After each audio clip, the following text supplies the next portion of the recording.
Hey tea heads, this is Don from Mei Leaf. In this video, roasted Gushu PuErh. In this video, we're going to be introducing you to our latest obsession, the strange little oddity, this gem of a cake called Psychic Stream Seeker. This video is going to go under the Drinking with Friends and the Single Tea Tastings playlist. If at any point in time you enjoy this video, give the video the thumbs up. And if you haven't subscribed to our YouTube channel yet, then go click that button.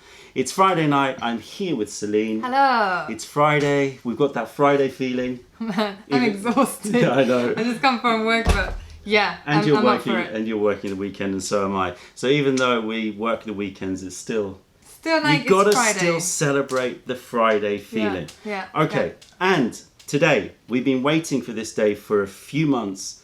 We finally get to unveil and reveal our latest experiment in tea, roasted Gushu PuErh, aka Psychic Stream Seeker. Let's get straight into it.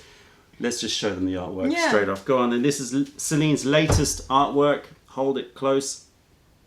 The alpaca.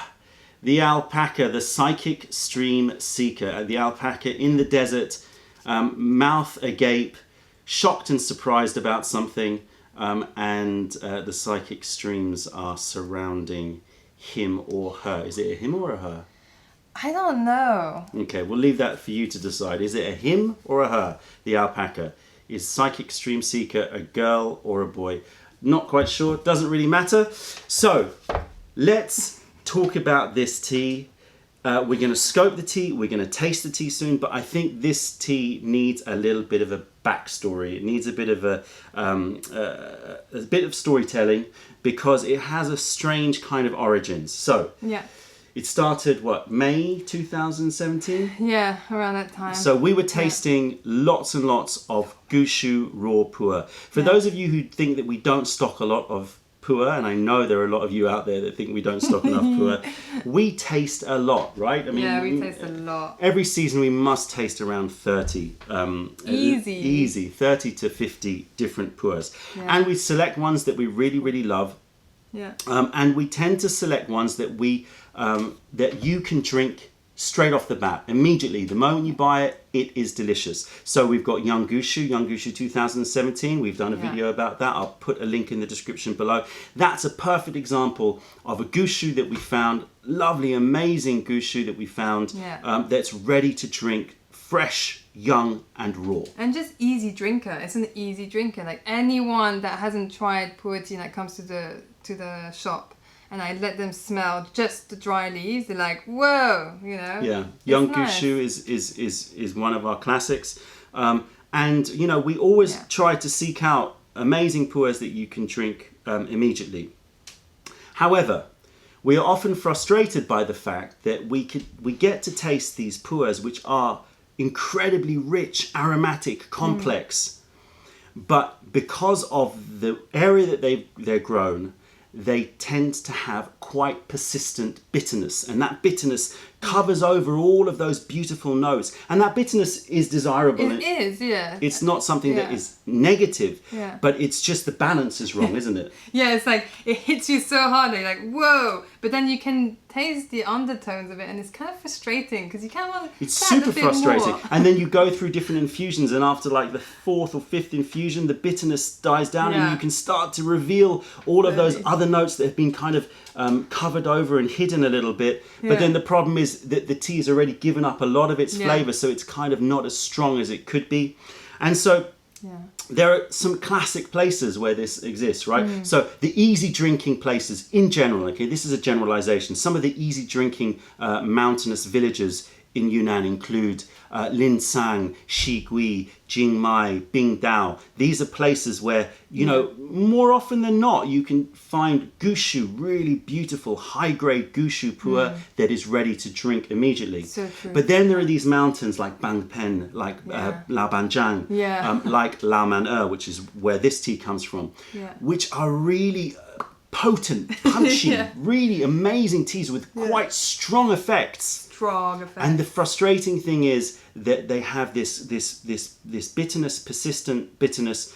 Not all of them. Sometimes you can find incredible, like we had Bloombuster. Bloombuster was an incredible Lao Banjiang. And we had Pip Killer, which was just on the edge, but was there. You could drink it fresh. But often these teas require some time to calm down. And so this is where the aging of pu'erh comes in, right? And you have aged pu'erh and you leave these tea cakes for years, and over the years they round out, the astringency calms down, the bitterness calms down, the tea is allowed to express all of those beautiful balanced notes. But the problem is that you do lose some of the kind of youthful verve. True. You lose that kind of edgy, youthful potency. And it makes a wonderful, smooth, liquored tea, and it's gorgeous. I love aged pu'erhs. Yeah, and we've got some aged pu'erhs coming, for those of you wondering. The problem is that it loses some of its youthful verve, and the other problem is you have to either wait ages, so we could sell you a cake, and then we'll say, don't touch it for 5 years or 10 years, which is kind of frustrating. Or if we purchase the tea which has already been aged, then the price bracket radically increases, 5 times even. You know, it can go really, really high comparison. So as soon as it hits 6-7 years, the price goes crazy. And so we were sitting drinking lots of pu'erhs that we loved the taste of, and we knew that they had so much potential. But we couldn't buy them, or we didn't feel it was right to buy them, because we couldn't just sell them straight away. They would have to sit for at least 5 or 6 years. And so, was it me who came up with the idea? You came up with the idea. Okay, so we were thinking. Wait, was it? I don't know. It was a long night. Let's give it to her. But basically, we were thinking, what about roasting pu'erh tea? What about roasting it? Because roasting tea in other tea forms, and I'm thinking specifically of oolong teas, is all about not just changing the flavour and adding depth and warmth, but also it's about rounding out the bitterness and calming down the astringency of green oolongs particularly. So we've done a video about Mao Cha. Again, I'll put a link in the description below. And Mao Cha basically means raw tea, tea which is not quite finished yet. And often the big difference between Mao Cha and finished tea with oolongs is that it needs to go through some sort of roasting. Black tea goes through usually some extended baking period, but that's more about developing flavour. And with green teas, you have things like hoji cha, right? True. Very unusual, but you do get roasted green teas. But with pu'erh teas, never see it. You never see it. I mean, there are some roasted pu'erhs in fruits, right? And there are some roasted pu'erhs in bamboo, like they stuff them in bamboo and roast them. Yeah, they'll roast those as well. So it's there, but pretty much in the sheng or raw pu'erh category, they are unroasted. Now, before all of you pu'erh purists out there write in complaining and saying that, you know, giving me all of your anger that I'm messing around with pu'erh tea, I'll make it clear. This is an experiment. And yes, I understand that for those of you who don't know, pu'erh tea, one of the main defining factors of pu'erh tea is that it's not gone through a heating process. That it's heated at a very low temperature and then it's sun dried so that it maintains all of the activity of the leaf, that the microorganisms on the leaf are not killed off, that the enzymatic action is not stopped but is slowed down, and that means that the tea can age and evolve and it can change over time, and pu'erh heads delight in that, in how it ages over time. So I know that me roasting it, or us roasting it, is a real kind of departure from that approach, right? And I know that technically you could even say it falls out of the category of pu'erh because we've roasted it. So, but it depends how much you roast it as well. It depends on how much you roast it, and this is uncharted territory. So I understand that for the pu'erh purists out there, that this is really kind of quite a big difference to raw pu'erh. But I thought it was worth the experiment. So just to finish the story, and I promise we're going to get to tasting soon. In fact, should I start cutting it? Well, why don't we show the cake? Oh yeah, good idea. And then we'll keep going with the storytelling. So look at this cake. It's lovely, lovely. And you can see that this is roasted. So this is 2017. So it's still a spring pick from this year. Normally the leaves would be a lot more green, and those buds would be more a kind of silver color rather than this kind of beige, silver beige color. And the leaves would be slightly greener too. but it's still, you can see a predominance of buds, really, really bud heavy. This is Gushu material. It's really, really nice. So why don't we, I tell you what, focus first, and then what we'll do is we'll put this here. We've got 150 ml Guy 1. So why don't you, on here in the middle here, break up some of the cake. We want something like, let's do 8 grams. Yeah? We're ready. 8 grams of the tea. Okay, so once we had decided to experiment in this way, we then started to taste the teas differently, because we were then looking for a candidate that had all of this punchy potency and had those bitter notes, but had all of those rich aromatics that come from these really amazing mountains. And Lao Man Er was very high up on our list of potential places, because Lao Man Er, for those of you who don't know, Lao Man Er is notorious for being a really awkward tea, especially for kind of beginners to intermediate pu'erh people, right? Lao Man Er is kind of recognized as more of the kind of experienced pu'erh drinker's choice, because of the fact that it has such incredible strength, and this bitterness pervades everything. And the bitterness does transform, it transforms into sweetness, but it is pretty extreme. And so it's not the kind of tea that you would pull out on your intro to pu'erh. It's not the kind of thing that you would introduce people to pu'erh with. Lao Man Er is notorious, but you know, a lot of people love it. And there are some people that love that really strong, bitter taste, right? Right. We have clients that are like, you can name check them. I know one in particular. Who is that? Kelvin. So, you know, there are people that love the strong bitterness, and there are people that love the Lao Man Er. I mean, I would equate it to some whiskies. You know how you get some whiskies which are real easy drinkers, and that's not to say that they're not good. You know, easy drinker does not mean not good. It means that it's just delicious tea, ready and universally liked, or as universal as possible. But there are some whiskies, you know, I'm thinking of those heavily peated whiskies, or, you know, ones that are really, really high in phenolic kind of notes, that really are more for the experienced drinker. And I don't mean that in a condescending way. I mean people that have kind of, their palate has become accustomed to the bitterness, to the astringency. The palate has kind of accustomed to the smokiness or the peatiness in the case of whiskey.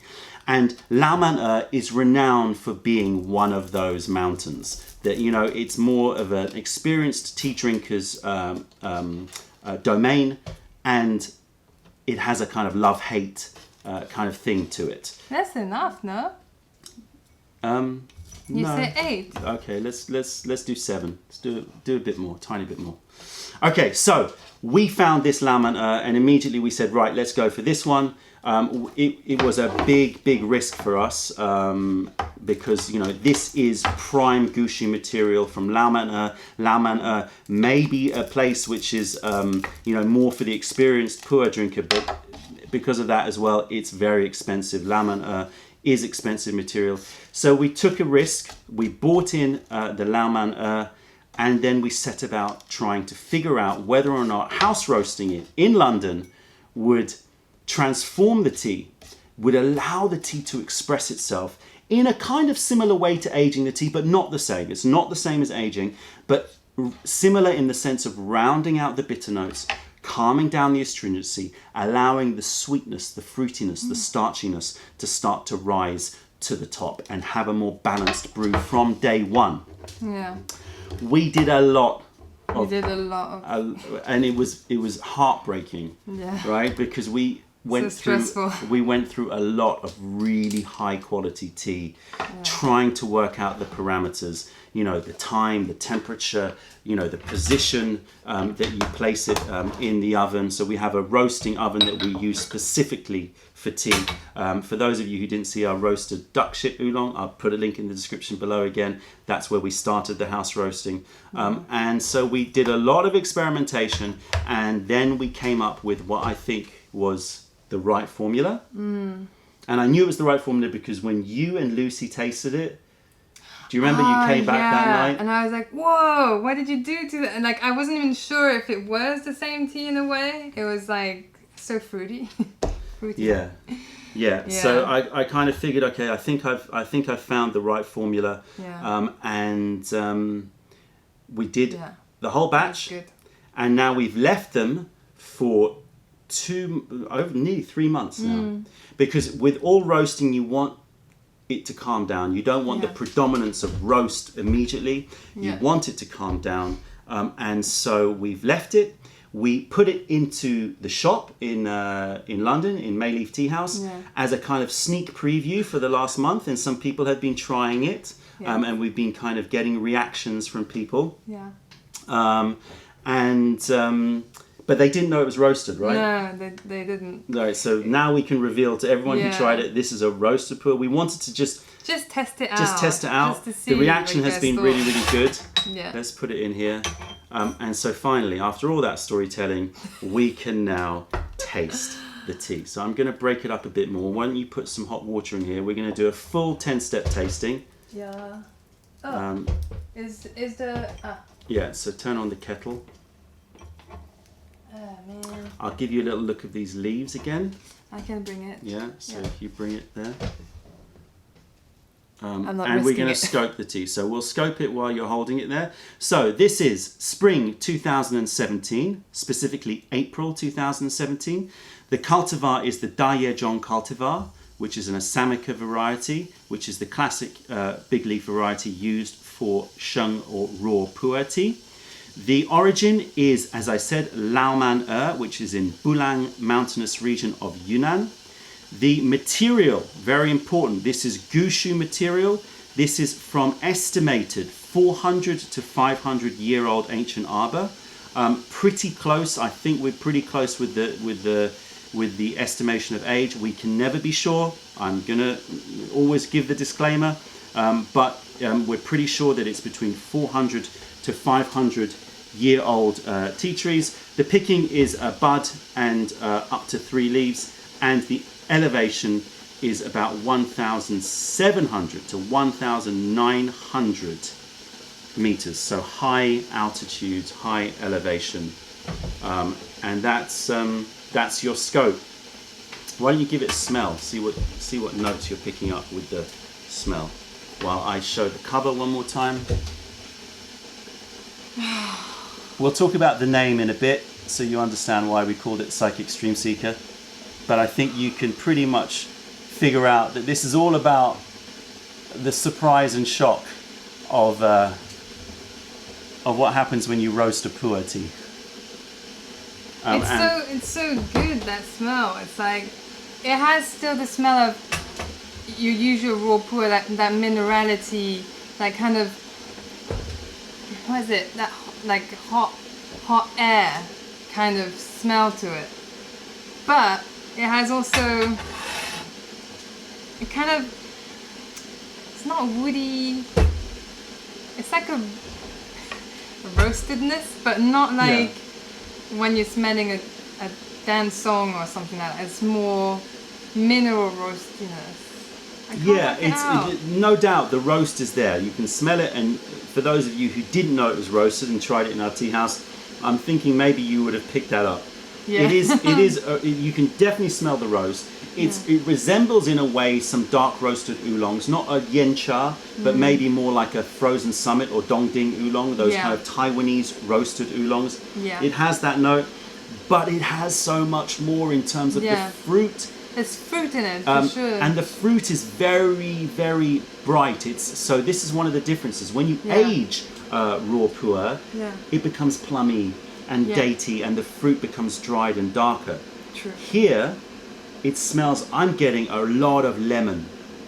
A lot of burnt lemon tarts. That's the smell that I'm getting. So lemon tarts, that really nice sour tarts, but then blowtorched a little bit, so it's got that slightly burnt note to it. It's definitely got what you said, hot summer air. Yeah. It's got a summer holiday vibe to it. But it also has like a fruit, like a really sweet fruit smell to it, like almost overripe. Maybe not overripe. Maybe overripe. Like, is it pear or is there something sweeter than pear? Is there something sweeter than pear? I'm actually getting more overripe apples. Okay. But very overripe apples. Very overripe apples. I'm getting the citrusy notes. Yeah.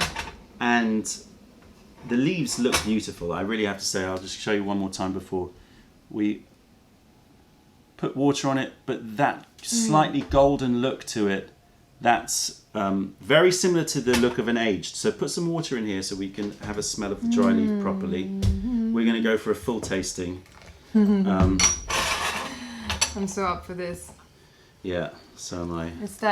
It gives you such a nice elevated feeling, like especially if you're tired.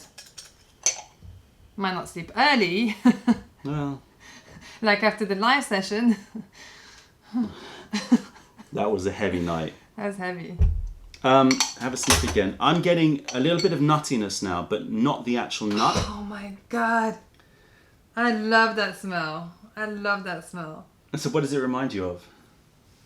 So many things. It's got so many things going on. But it's that fruity summer, hot summer's day. It's got a musky, summery, that burnt.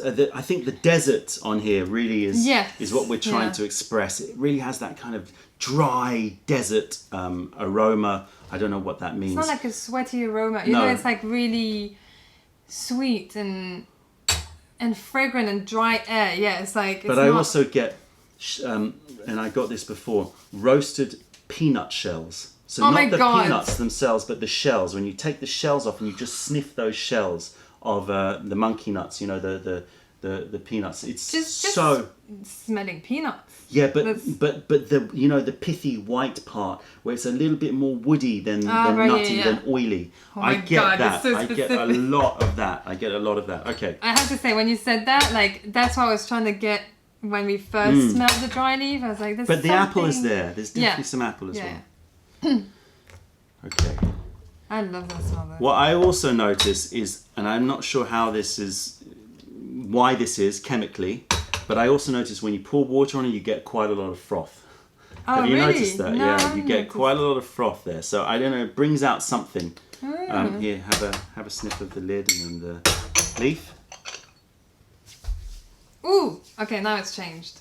Okay. I mean, I don't go through the whole It's actually really steps. nice because I haven't tasted this for about 2 weeks, and oh my god, definitely, it's changed since then. The roast has calmed down.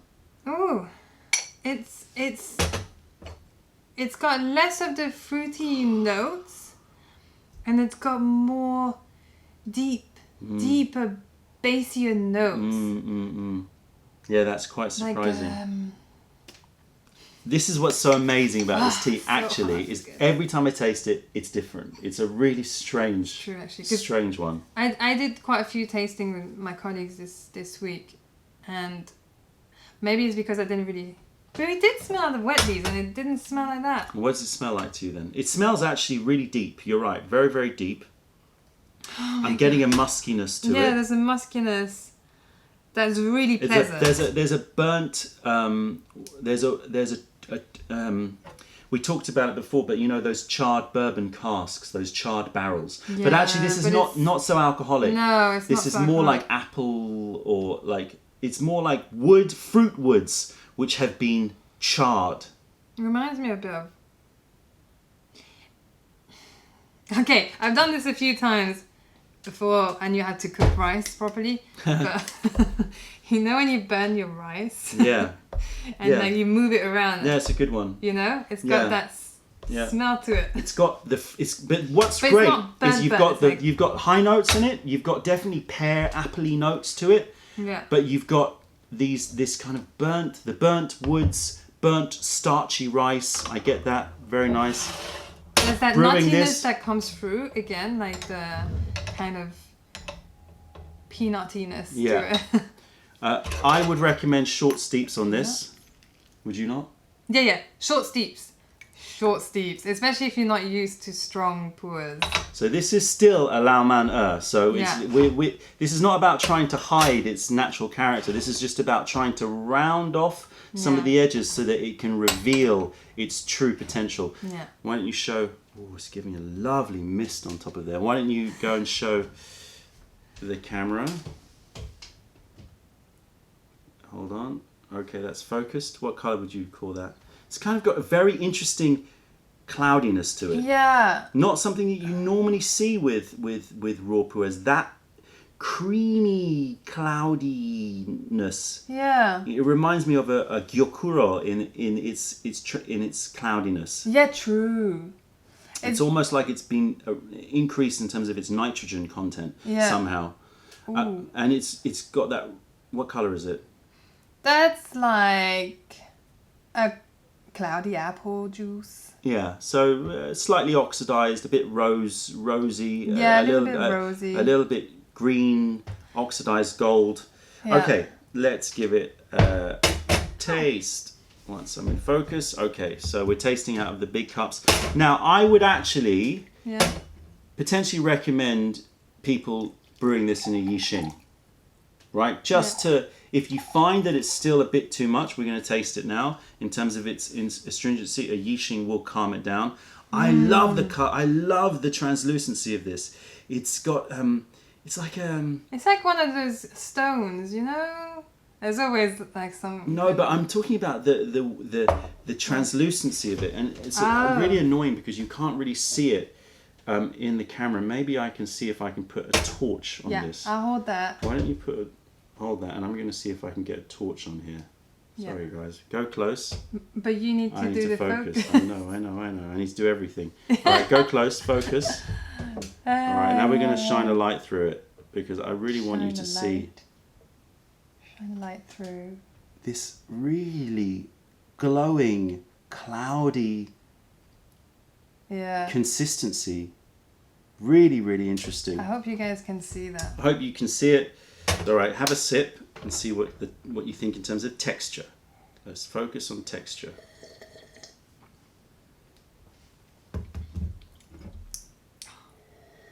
Seriously, guys, like if you tried the tea before it was roasted, it was like, it's so different in a way. It's just like... Totally. You know, it really goes... It was eye-wateringly persistent in bitterness. Yeah. But why we picked it is because we could taste lingering underneath so much wonderful wonderful aromatics that it was the perfect candidate. Texture. So talk about texture. Thick. It's thick, but it's still that minerality that comes through. Exactly. Which is what I love about that, because there's that fruitiness, but then there's minerality that's still there. It's almost crunchy in its minerality. Oh my god! You know how you have mineral waters, and there are some mineral waters that have a very definite structure. You can feel the minerality, and just this small amount already getting definite puckering, definite astringency. But what's beautiful is it's not persistent bitterness. Not persistent. That's what's great about it. It's just there on the back of my tongue, but it's allowing all the rest to shine through. There's a fruit that I keep thinking, and I just got it whilst you were talking. Fruit, oh yeah. That it reminds me of, and when I said that sweet thing, it's like quince. Oh, okay. You mean raw quince? You don't mean quince jelly? Not the jelly. Yeah. I know what you mean. Know what I mean. It has that quince has that slightly drying, slightly astringent, very fresh. Yeah. Citrus. Yeah. But apple. Okay, you nailed it. Quince. Okay. Yeah. But that's exactly. Quince. Do you reckon it would work with tea? With cheese? This tea. Yes. But that's quince jelly, so I don't know. It might be slightly different. I think it would work. We're totally trying Glasses it. in? Glasses in. Okay. Fill me up. Thank you. Now the cloudiness is gone. Right. Why don't you show that to the camera?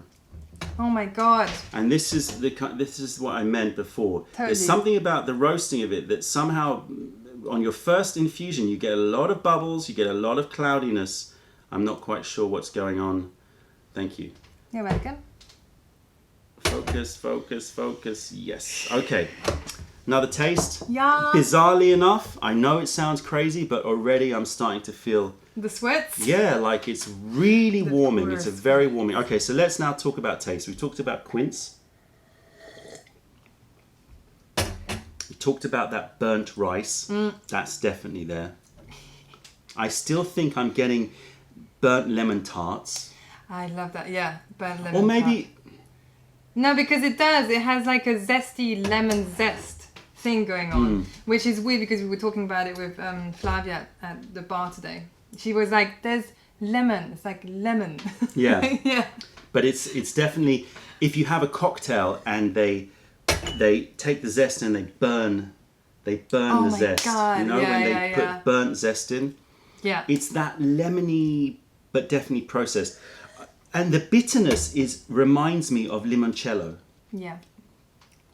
So that's the kind of bitterness. It's a bittersweet taste.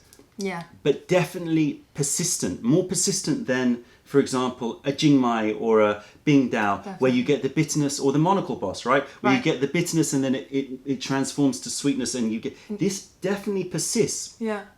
But for me, in a really pleasant way, in a really nicely understated way. Whereas before the roast, impossible. Oh my God. We were like... I was like, I want to get it, but it's so intense. You know, it was like, whoa. But yeah, some people love that. Now I like it. And the sides of my tongue are starting to pucker up, getting a slight sourness. The sweetness, the fruitiness is coming out. And the fruitiness is definitely now not just the quince and the lemon, but there is... There's a dried fruit in it as well, I think. Dried fruit? Yeah, there is a dried fruit. Maybe a medicinal fruit of some sort. I'm kind of leaning towards...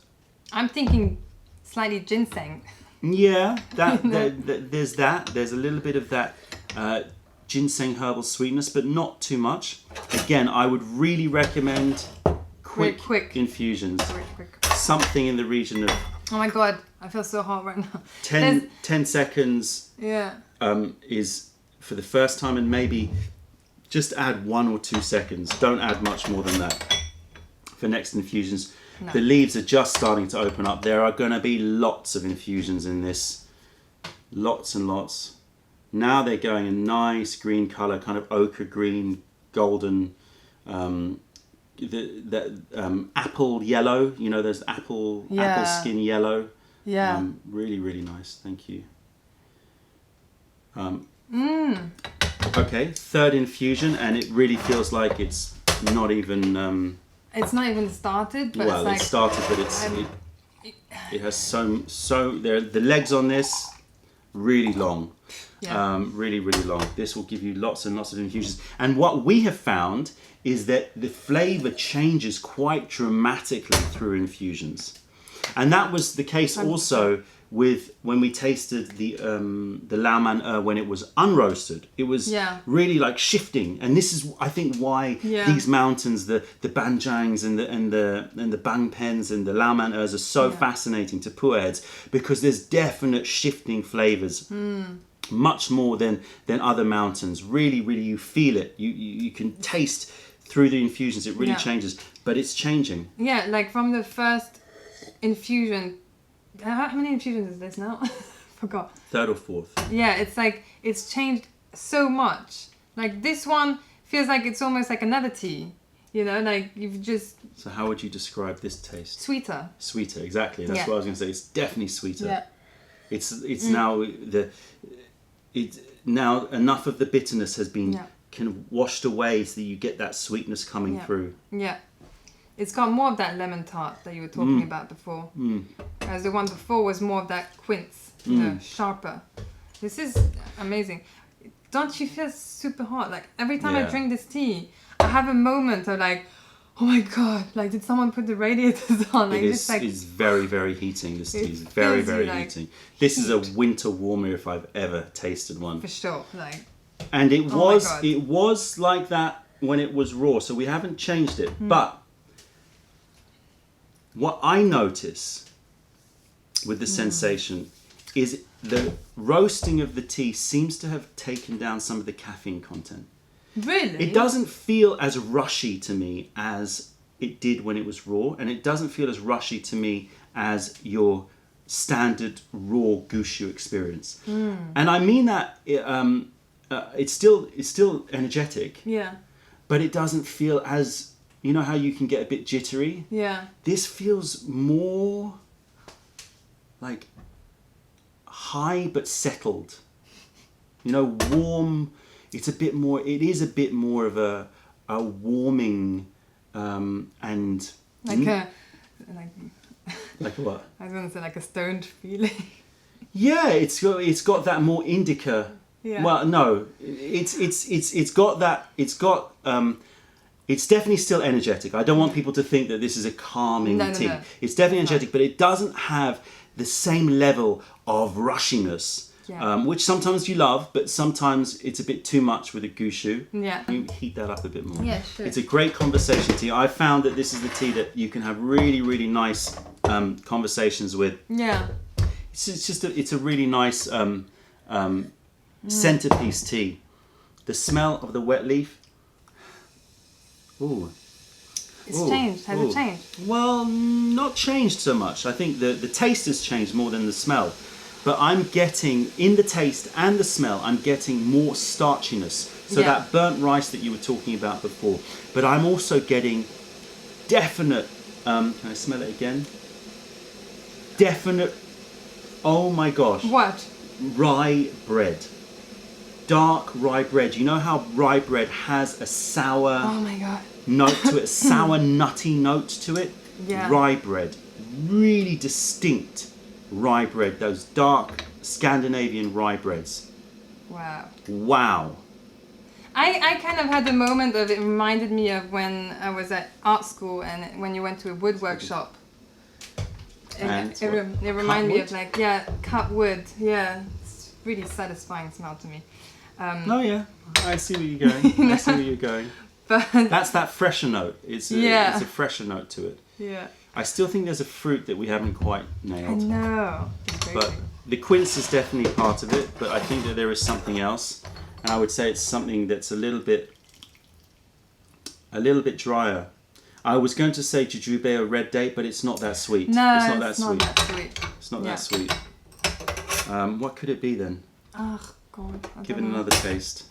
Hit me. Wow, I'm really feeling the heat on this. And then we'll have a sniff of the empty Gong Da Bei. Cheers. Didn't even say that today. Apologies. Okay, so you did an even shorter infusion here.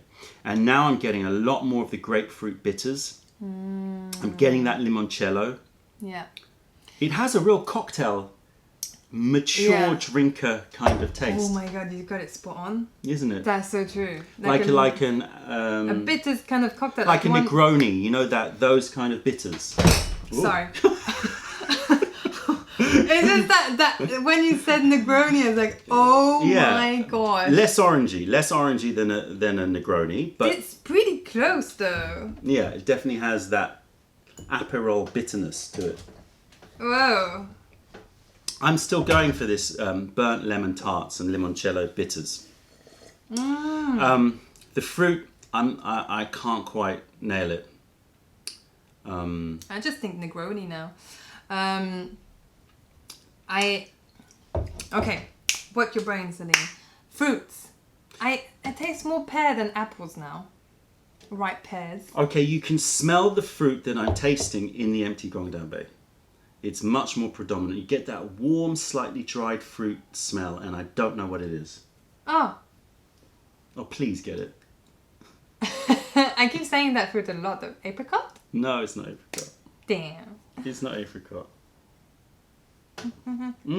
It might be dried figs. It may be dried figs. Isn't it more raisins than dried figs? Sorry guys, just bear with us. No, for me it's more figs than raisins. But I don't mean very sweet figs. It's hard for me to put my finger on, but it has a dried figgy note to it, especially on the empty Guangdao Bay. The sensation. Figs and walnut. A mix of figs and walnut. Yeah, I'll go with that. Yeah. Mm-hmm. Yeah, because now that's the walnut. Yeah, mix it together. Sorry.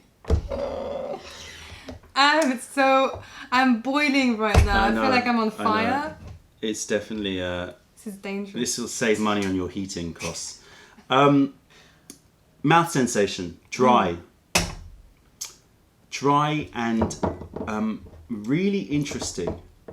I wouldn't say it's a palate cleanser because it lingers. It definitely lingers in terms of taste, but the sensation is really got a very distinct, slightly... on your tongue you're talking about? Yeah, right on the... So I'm getting bitterness on the back of my tongue, on the front of my tongue, or on the middle of my tongue. I'm getting a burn, like a carbonated puckeringness, like if I have fizzy water, that kind of sensation.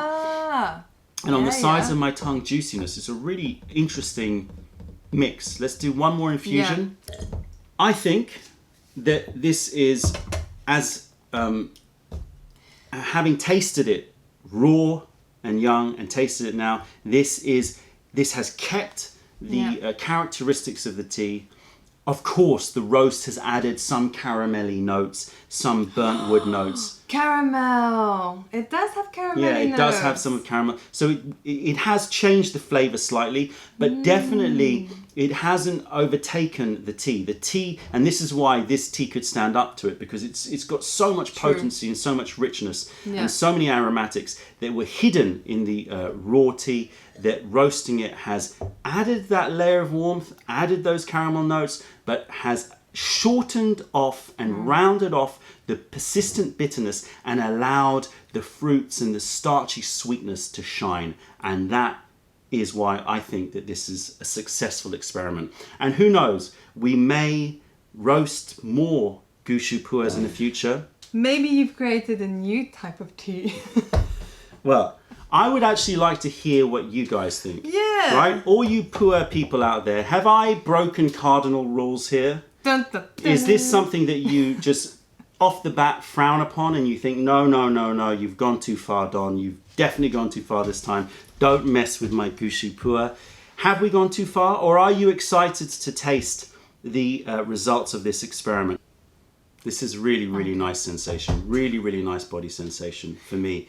It's got that really nice, slightly altered state, high, but without too much rushiness. Don't you feel like you get really hot, but then you cool down really quickly as well? There's like a well, I can see a sheen on you. It's because you're sweating and you're cooling. It's nice. Yeah, it's really good. Nice. For that dewy look. Gushu for that dewy look. Anyway, guys, let us know what you think. Yeah. This is Psychic Stream Seeker. For those of you who are wondering why we called it Psychic Stream Seeker, well, first of all, I think that we were interested in the character of this alpaca in the desert, and you know, the idea of him or her finding the stream in the desert, finding this revelatory moment of roasting the tea and seeing what it tastes like. The desert in the background obviously has connotations of the heat that this tea gives. And you know, what else do you want to find in a desert but a stream? So this is the ultimate goal, right? To hunt for the stream in the desert. So why did we call it Psychic Stream Seeker? That was Lucy, wasn't it? Yeah, we drank it with Lucy. Lucy kind of tripped out of it and she was like, it's not a stream, it's a psychic stream. So we were like, okay, we're going with it. It's the Psychic Stream Seeker. Yeah. Let us know what you think. It's a perfect name. Well, I like it. It's a little bit hippy-dippy, but I like it. Nothing wrong with hippy-dippy. That's what I say. Anyway, guys, let us know what you think. We're going to keep drinking and enjoy our Friday night. That's it, tea heads. If you made it to the end of this video, then please give the video the thumbs up. Check out our YouTube playlists and let us know if there are any videos that you would like us to make. If you're ever in London, then come visit us in Camden for some sneak peek teas. If you have any questions or comments, then please fire them over. Other than that, this is Celine. I'm Don from Mei Leaf. Thank you for being a part of the revelation of true tea. Stay away from those tea bags. Keep drinking the good stuff and spread the word, because nobody deserves bad tea. Bye. Bye. If you're brewing that long now. Ooh. I can't. My time schedules are all messed up right now. Why is that? I don't know. I don't know why. It just is. I'm gonna blame that. Or always blame the Gushu. Always blame it doesn't mind. the Gushu. The Gushu is there for you. If you need to use it as a scapegoat, use it as a scapegoat. Call in sick at work, blame the Gushu.